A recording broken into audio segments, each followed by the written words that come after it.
So yeah, this is an encouragement for me to just the new spiritual pull. I haven't sung in 30 years. And a very famous singer who's passed away is coming through all the time. All I do is hear them sing. All right, I'm gonna sing. Then I go, oh no, I gotta do that. Get the museum going, teach people dowsing, do vibrational work, be a medium, blah, blah, blah, blah, blah. My health is getting better at 65. I'm just getting started.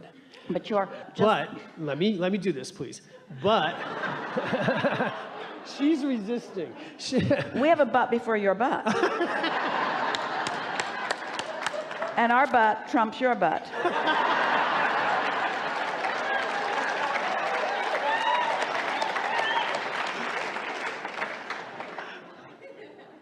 Just soften the arguing for limitations. That's what we hear from humans all the time. Yeah. Go ahead. Just wanted to get that in there.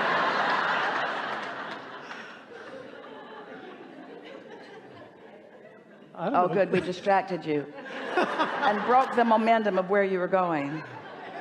That's a good technique. Yeah, well, that's a major pattern for all of us. And I just caught myself in this small moment that even still, as we expand in that God source energy, there's still in the physical, because of contrast, this arguing for limitations. It's kind of silly. But let's talk about what that is. But yeah, there's something about that we have to nail down here that I think well, would be... we are about to nail it down together, and you're going to like it too. It's this continuity that we were talking about we're speaking from the physical human perspective, where I've come from and what I've come to believe and the rightness that I've come to accept that I have, and sort of clinging to that rightness even at the expense of not being able to move forward. What if I believe things that don't let me move forward? What if I'm absolutely right about things that won't let me move forward? Because they were right then, the question is, are they still right? We have an example for you, because you brought Esther into the equation about bumping up against something. So something that happened right before this trip that was really one of those examples is out on the property where the Abraham Hicks Publications is, and the house that Jerry and Esther built is, and so forth. There is a house that Esther has moved out of, and she's moved closer to the airport. So the house is being retrofitted in Esther's mind for other important things. It's still in the vortexual state, but it's big and wonderful for her. And around that house are several magnificent, very, very old, hundreds or more year old oak trees. And there's one that sits right in front of the house that Jerry and Esther and their contractor literally built the house around. Garage could have been much bigger if not for that tree. The living room could have been much bigger if not for that tree. The house wraps around that tree. That tree really matters to Esther.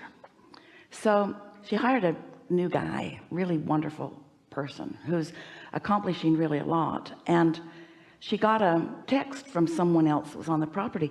Esther, have you okayed that? And Esther looked, and they were in the process of trimming 2 very large limbs from that tree. And by the time Esther got out there, they were down. The big limbs were down. And Esther sat in the driveway and wept because, are you kidding me? Are you kidding me? You would do something that drastic to something that I care so much about with no conversation with me. Now, so don't mourn for Esther. She will recover. But here's what this is all about. So first of all, Esther doesn't live in that house and look at that tree every day. That's different. Next, one of those branches was completely blocking the entrance to that house, and Esther didn't care because she never came in that entrance. But in the new vision, that entrance is going to matter. Oh.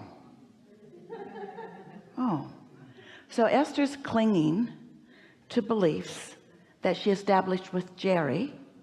Jerry's beliefs matter so much to Esther, even though his beliefs from his non-physical perspective are liberated. So Esther is clinging and defending to a rightness that is no longer active or vivid or necessary, and not giving way to what's coming next. So it doesn't apply. It doesn't apply, but it feels like it should apply because it has been applying. They would be on the road while the house was still in the dream state.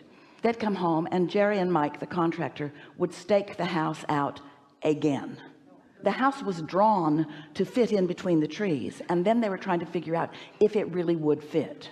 So they'd stake it out and they'd put big poles and they'd draw ribbons. They were trying to envision the house. How many of these trees need to be trimmed or removed in order to get this house in here? And it was really a fun process. And then Jerry and Esther would go away for a while and they'd come back and the stakes were down and the foundation still hadn't been poured yet. And so they'd do it all over again. So the planning of that house was so vivid in Esther's mind, and the plotting it among those trees, that was the strongest vibration from past. And that was all right then. It was perfect then. But what was right then may not be right now, because in the evolution of things, old gives way to new all the time, unless you're clinging to the old and not willing to give way to the new. Wow. How did Esther make that switch? What came up for her? Oh, she hasn't. We're just telling you now.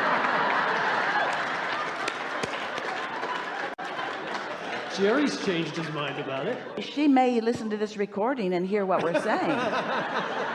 And she can feel the lightness of it, but she left it by saying to that man, now I don't trust you. I don't trust you. I might come home and find my hanger empty because you think I don't need those things that are in there. You just got to move to Asheville. Or not. That's a wonderful, small, and universally powerful example. Yeah, that was really Smurfy cool. What was important, and some of what was still is important, but much of what was is no longer important. But because you were right back there when what was important, you're clinging to being right instead of to what's important. And you're forgetting that your vortex knows what's really important, because you've been throwing all of this stuff into your vortex, not throwing it, putting it there delicately and precisely through life experience, through the honing of life experience. You've created a reality which is where you're going, and you can't go forward and backward at the same time, and your inner being is never looking back. And when you do, you're almost always justifying it by, I need to be right. Jerry was right. Jerry was always right. Jerry was right, and Jerry and I agreed, and we were right, and you were wrong to do something different than what we agreed upon. And we're saying to Esther, you got to let what was go and move toward what is more pertinent. But it's not an easy thing to do. So here's the thing. What is so vivid for all of you, that because you can see it and hear it and smell it and taste it and touch it. So most humans are just sorting what is into piles and calling it right and wrong and arguing with each other, and worse, about it, instead of moving toward what collectively you have discovered would be better for all of you. Life is so much fun. So we can minimize that amount of angst. We can minimize that, correct? That not knowing and not listening to the inner being, we don't have to be as bumpy of a ride. It gets better. It helps by having general conversations about laws. What happened just now in this conversation, since none of you were attached to that tree, although you felt some sympathy for Esther, none of you were attached to that tree, and you're not attached to Jerry's wishes the way Esther is attached to Jerry's wishes either. And so it would be easier for you to see the improvement than it would for Esther, because Esther's not looking for improvement, she's looking for rightness. Esther's clinging to the past in some ways. It's a little bit like looking toward what Jerry used to think instead of looking toward what Jerry is thinking. And so the important conversation here is, am I allowing my life to help me expand into more, or am I clinging to the past in order to justify what is? That's a big question. And if you're clinging to the past to justify what is, then you're no longer creating, you're no longer moving forward, and you're pretty miserable because your inner being's calling you, you're not listening to the call. Yeah, you're listening. To speak specifically and directly to what you're getting at here, when you're living life in a deliberate way, as you are, and lots of intentions are flowing and your inner being is embracing them and calling you, then any habits of thought that don't go along with that stick out like sore thumbs. That's sometimes why you justify not taking on a new project or not letting yourself hear the music and go there, because it feels like overwhelmment, because you're putting too much credence in the old way of creating, which is action, and not enough in the new way of creating, which is just putting it on the universe's side of the placemat and then following your inspiration. Well, not only that, but it's okay, these other things haven't manifested, and I've got this new thing I want to do. I want to do it all. But then there's that belief system. We're going to let that go right now, and I want to say, can you hold that? We Yeah, yeah. want to hear that, but Yeah. let us stick this in. I want to do them all. Can you say in a softer way, I want to do them all in the perfect rhythm of my own life? I don't need to do them all this red hot minute. I want to prioritize. It's like the fruit trees are out there. They're all brimming with fruit, and some of it's ready to eat and some of it isn't. And you never say, I want to eat it all. You say, I want to eat what's ripe. I want to eat what's ready to eat. Even though it feels to you, and you might even argue with us, maybe not, that all of these things are equally ripe, it isn't true. They're not all equally ripe. You could soften that by saying, I am doing them all in perfect timing, and I'm following the flow of inspiration.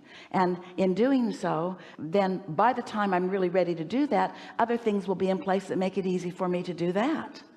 This is another human trait, that those previous beliefs are the reason for the trait, and they are not serving you. And that is that old notion that I'm here to prove worthiness, which we talked about already, and it is certainly not the case, because your inner being knows your value, your worthiness, your blessedness.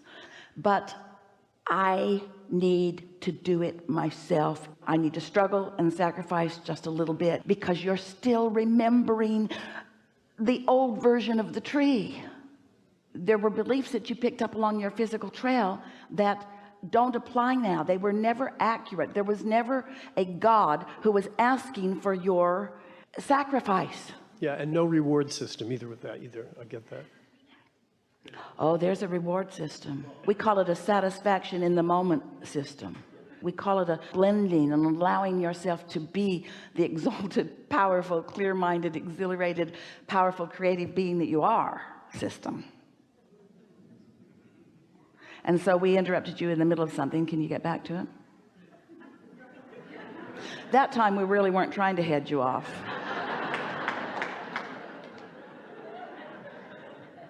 I'm happy. This conversation is Really a wonderful conversation. We're happy to.